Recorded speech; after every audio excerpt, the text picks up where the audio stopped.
Today we're going to learn how to make these incredible s'mores cookie slices. It's a brown butter chocolate chip cookie base, caramelized milk chocolate ganache and a marshmallow top. They are so good that there's genuinely only 2 left from when I made them yesterday. Alright, we'll get started now. To start with, we have in here our browned butter, our brown sugar, our vanilla and our caster sugar. Just going to mix that around. I might have let my butter, oh no, we're good. If you let your butter sit too much, you can just warm up the bowl slightly. And you can see, I'll actually get my leftover and show you. I've made a bigger batch of brown butter. When I brown my butter for cookies or for baking, I make it really brown. I take it further than you normally would if you were doing browning butter for a savoury context, because it's got to compete with all the other flavours in there. So it's got to compete with the brown sugar, the eggs, the flour, the chocolate, and we still want it to shine through. So as you can see, it's very brown on the top, and all these solidy bits at the base, that's where all the flavour is. So you want to keep those there too and get them in. So yeah, I just did a double batch, so I've got some for later because I love brown butter. So mix that till it's smooth. Now I'm going to add in 1 egg and whisk it together.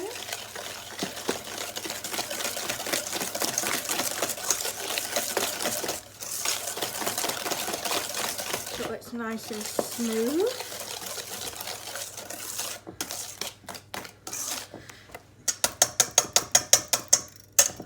Then we're going to add in the flour, corn flour, baking powder and baking soda.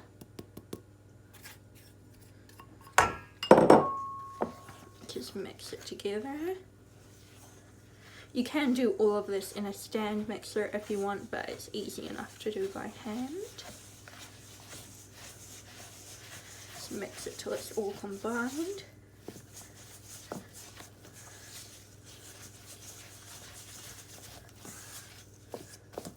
And then we're going to add in the chocolate. So for the base, I'm using dark chocolate.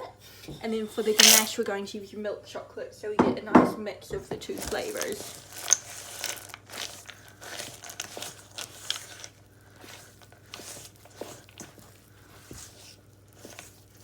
I just use dark chocolate chips for the base. So it's nice and evenly spread, but you can chop up some chocolate if you want.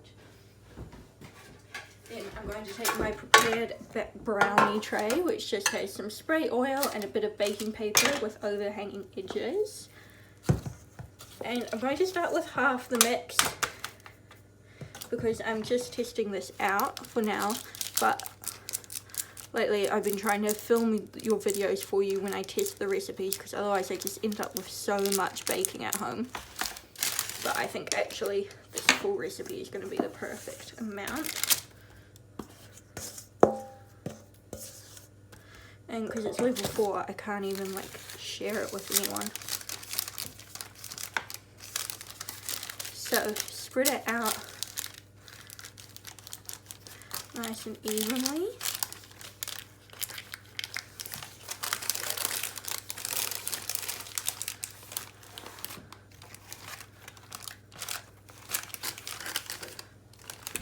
Till it's nice and smooth. Doesn't matter too much, but just so it's in all the cracks.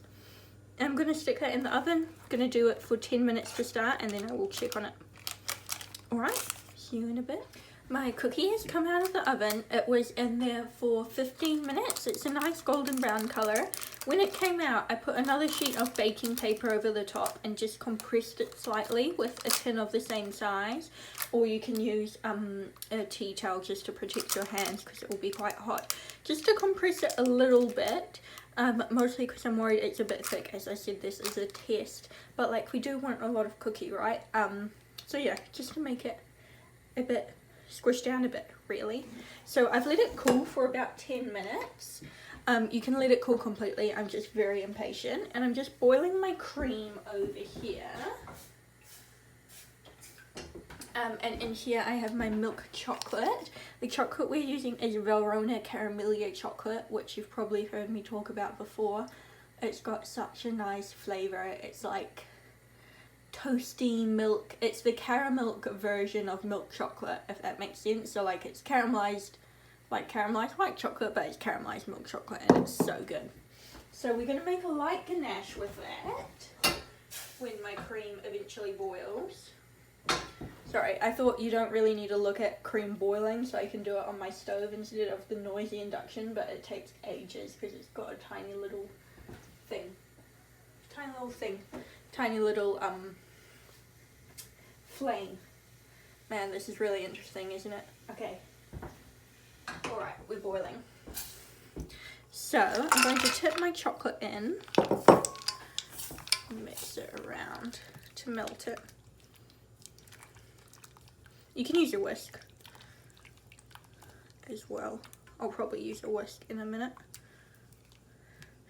And I'm just putting it in the pot because we're using a ratio of half the amount of cream to chocolate to get a nice thick ganache. And because of that, especially because of the large size of the chocolate, I prefer to put it in the pot so the residual heat can help to melt it. Whereas if you pour it over the chocolate, sometimes there's not enough heat in there. If that does happen, so you pour the cream over the chocolate and your chocolate's not quite melted, you can just heat a pot of simmering water and slowly melt your chocolate over that. Alright, just gotta get it nice and smooth.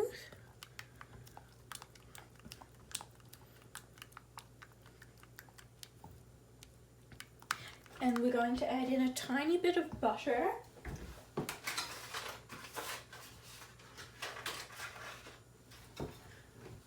Which just improves the mouthfeel a little bit. Not that it's bad, it's chocolate and cream. What can go wrong there? Absolutely nothing. Alright, I'm going to switch to a whisk. Sorry, I've been baking a million things today and everything's dirty. Not like dirty, just, you know what I mean, in use.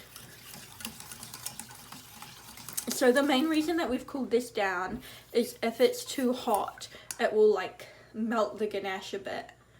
Or like melt the chocolate and make the ganache a bit more liquidy and could cause the ganache to split. So it's just safer, let it cool down for 10 minutes and then make your ganache.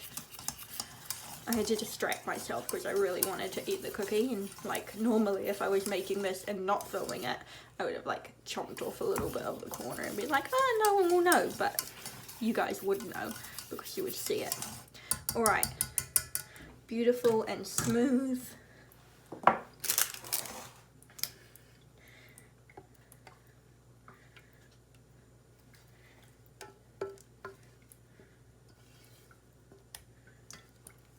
Scrape all of that out. I'm doing a relatively thin bit of ganache because we've got a nice chocolatey cookie.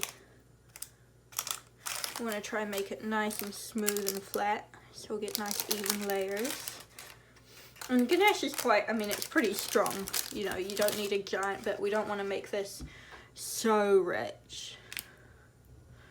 And we want to leave a decent amount of space for marshmallow because that is going to be the best bit of this. I love marshmallow. So good. Alright, so your ganache should be thin enough really that it does most of the spreading itself. So I'm going to stick that in the fridge for a little bit to set, and then I will make my marshmallow.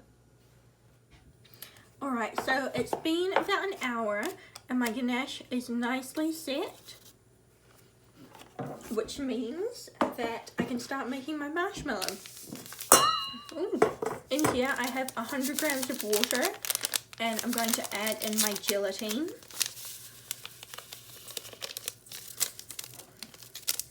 Oops, drop the packet in there. And just give it a bit of a shake really. You can stir it if you want, just to hydrate it a little bit. You can even use the whisk and whisk it around. So we're just going to put that to the side, And then in here, gosh, sorry, I'm making a lot of noise, aren't I? I have sugar, glucose, vanilla, and water. And we are going to cook this to 150 degrees. No, I lie. Sorry, I just made that up. To 125. Don't know why I picked 150. Just decided. But actually it's 125 or 250 Fahrenheit, which is not, they're not exactly the same, but it's just a few degrees off. And on these thermometers, which I get from Wilson's, 250 is a bit easier to find than 125. So you don't want to stir it too much. I was just trying to get the glucose off my spoon to melt in better. But yeah, I'm just gonna cook it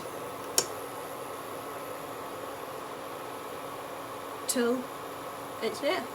Alright, I'll come back because it's gonna steam up the camera. So I will turn it back on when it is done.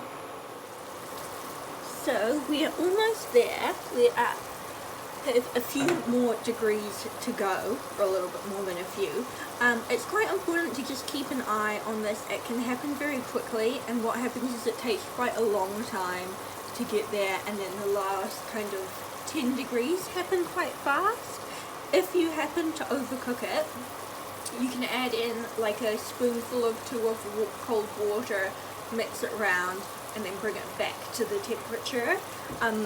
Basically, one of the things that's happening in here, or what's happening here, is that the sugar is cooking, but the sugar can only reach a certain temperature once the right amount of water has dissolved off, because water can only get so hot because of the steam. So you can cool it down by adding more water if you need to, if you overcook it, providing that you have not turned it into a caramel. If it's starting to caramelize, so it's starting to go brown, then you're too late and you need to start again. You can try do this without a thermometer. I don't recommend it though. It's just easier with a thermometer. If you don't cook it to the right temperature, your marshmallow won't set. What we're going for is we are going for the hard ball stage, which means that if you take some out and put it in a bit of water, it should form a ball and the ball should be hard. That's the very old-fashioned way of testing it. But I have never had a lot of success with that, and these thermometers are about $12 from Wilson's. So yeah, would highly recommend, or a digital thermometer or whatever you have. And we're very close. Alright, so as soon as it's reached the temperature, which it has, I'm going to pour it in to my gelatine. Kind of scrape it out with the thermometer, but you don't need to worry too much if there's a little bit left.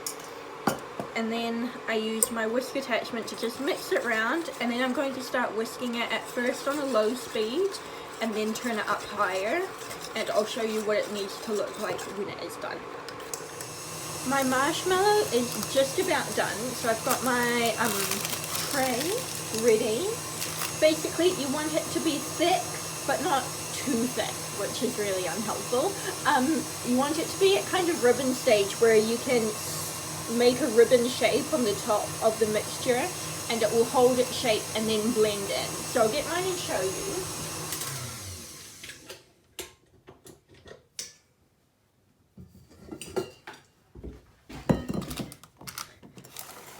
So if I lift up the mixture and draw a figure 8, it kind of holds its shape and then it starts to blend in. If anything, I could have done mine for 20 seconds less or so. So now we've got to move quite quickly because it's going to start to set. It feels still warm to the touch slightly. We don't want it to be too cool. Alternatively, you don't want it to be too hot because then it will melt your ganache, but it shouldn't be too hot and also thick enough. And then very quickly, just spread the marshmallow out.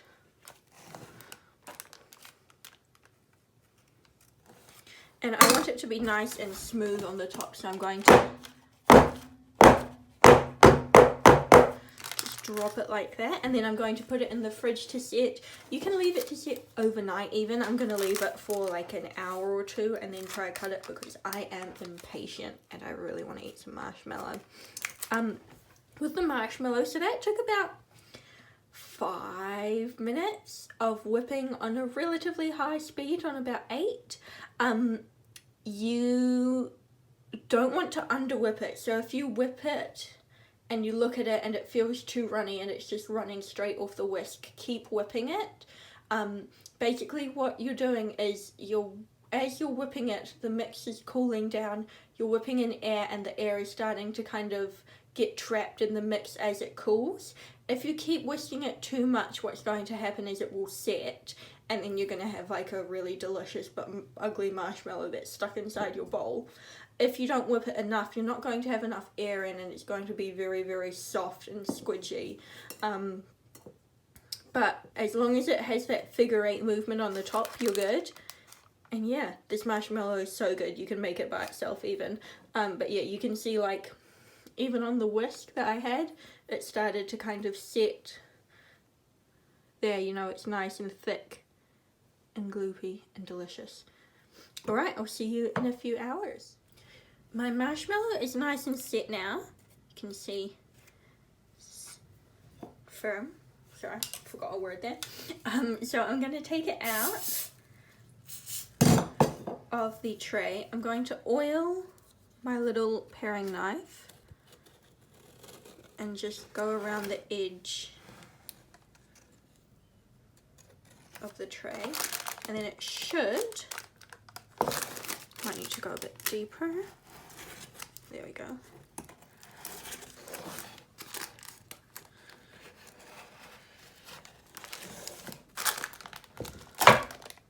Alright, it should just lift up. I've just realised that I should have also oiled this, but I can just cut it off like that.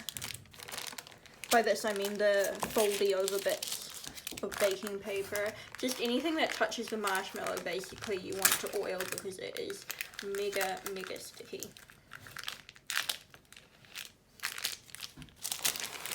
Alright, and now to trim it, I'm going to do the same thing, oil my knife. And it's optional to trim the edges, but it makes it look really neat and tidy.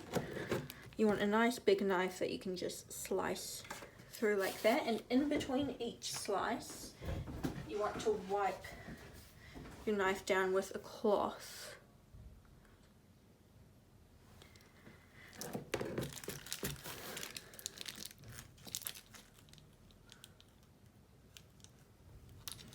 You should get beautiful slices like that. Oops. And then oil the knife as needed.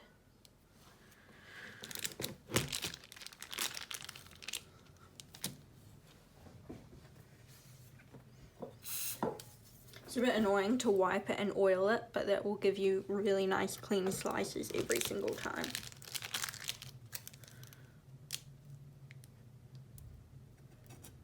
So, as always, you can adapt this recipe as much as you want. You can make a pure chocolate cookie, as in like a chocolate dough. Add some cocoa powder to your cookie to make a chocolate dough base, or you can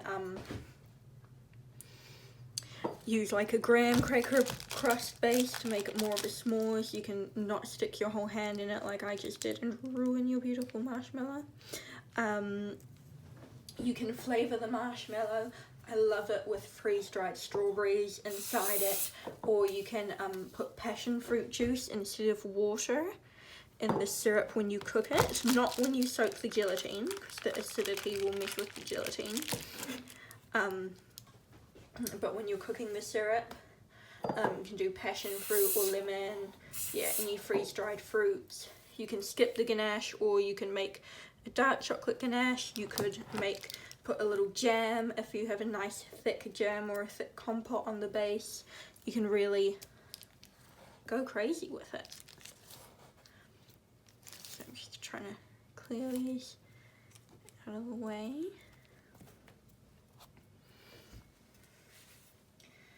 So that I can then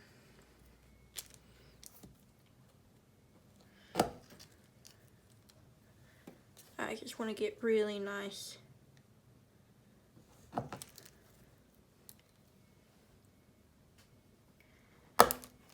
beautiful bars like that. Which is why I trim off all the edges, but you don't have to. And then extra for experts, if you have a blowtorch, I don't recommend, if you don't have a blowtorch, doing this under the grill in the oven, as it can cause the ganache to melt and seep out everywhere. But if you've got a blowtorch, I'm going to do this on a board with baking paper, which I already know is a bad idea, but here I am doing it anyway. Give it a light toast on top, and there you have the most beautiful cookie s'mores bars ever. How delicious. Okay, enjoy. These will keep like a week in the fridge, I would say, in an airtight container. Yeah. Okay, I'm gonna go eat some now.